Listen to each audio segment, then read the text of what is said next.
Здравейте на всички! В това видео ще разгледаме разликата между хибридните тренировки и между конкурентните тренировки, като се впуснем в детайли и разберем каква е тяхната същност. Нека първо разясним какво точно са хибридните тренировки. Това е метод, чрез който увеличаваме нашата сила и издръжливост, като използваме два различни тренировъчни метода.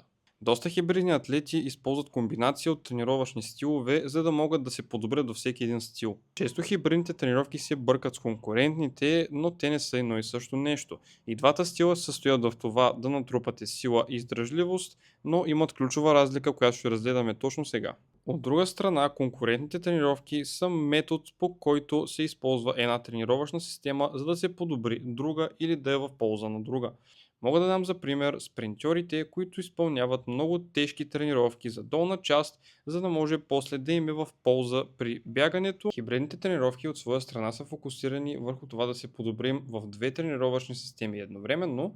Увеличавате мускулната сила, като подобрявате сърдечно-съдовата дейност, не тренирате едната система, за да може тя да е в полза на другата, а тренирате в равни количества. A few moments later. Лично аз тренирам по първия метод и съм много доволен по това, което съм постигнал до момента.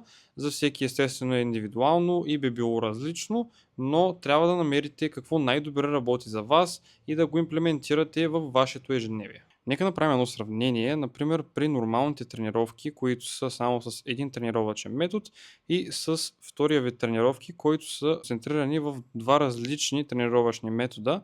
Можем да забележим и дори е доказано, че имаме доста по-голяма издръжливост и дори би казал, че се изгарят и доста повече мазнини, като това също не дава и една идея по-голямо разнообразие, понеже изпълняваме два различни метода и имаме доста по-голямо разнообразие от упражнения, отколкото само преди един метод.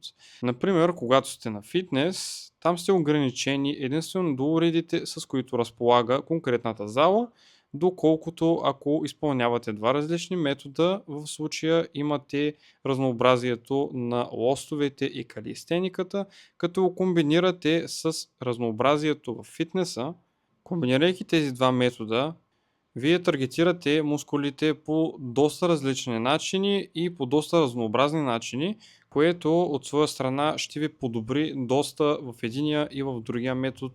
Надявам се видеото да ви е било интересно и най-вече да ви е било от полза, като сме разяснили вече тези два метода.